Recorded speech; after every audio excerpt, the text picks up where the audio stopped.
ಇಂದು ವೈಕುಂಠ ಏಕಾದಶಿಯನ್ನು ದೇಶಾದ್ಯಂತ ಶ್ರದ್ಧಾ ಭಕ್ತಿಯಿಂದ ಆಚರಿಸಲಾಗುತ್ತಿದೆ. ಮುಂಜಾನೆಯಿಂದಲೇ ಬೆಂಗಳೂರು ಸೇರಿದಂತೆ ಎಲ್ಲೆಡೆ ವಿಷ್ಣು ದೇವಾಲಯಗಳಲ್ಲಿ ವಿಶೇಷ ಪೂಜಾ ಕೈಂಕರ್ಯ ನಡೆಯುತ್ತಿದೆ. ಗೋವಿಂದ ನಾಮಸ್ಮರಣೆ ಸೇರಿದಂತೆ ಇಷ್ಟಾರ್ಥ ಬೇಡಿಕೆಗಾಗಿ ಪ್ರಾರ್ಥನೆ ಸಲ್ಲಿಸಲಾಗುತ್ತಿದೆ.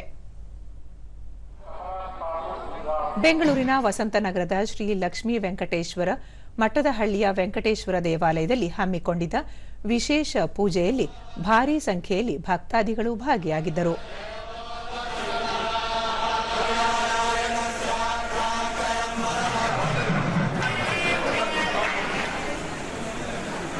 ಸುಪ್ರಸಿದ್ಧ ಆಂಧ್ರಪ್ರದೇಶದ ತಿರುಪತಿ ತಿರುಮಲದಲ್ಲಿರುವ ಶ್ರೀ ವೆಂಕಟೇಶ್ವರ ದೇವಾಲಯ ಸೇರಿದಂತೆ ವಿವಿಧ ದೇವಾಲಯಗಳಲ್ಲಿ ವೈಕುಂಠ ದ್ವಾರ ದರ್ಶನಕ್ಕೆ ಭಕ್ತರು ಸಾಲುಗಟ್ಟಿ ನಿಂತು ದೇವರ ದರ್ಶನ ಪಡೆಯುತ್ತಿರುವ ದೃಶ್ಯಗಳು ಕಂಡುಬರುತ್ತಿವೆ.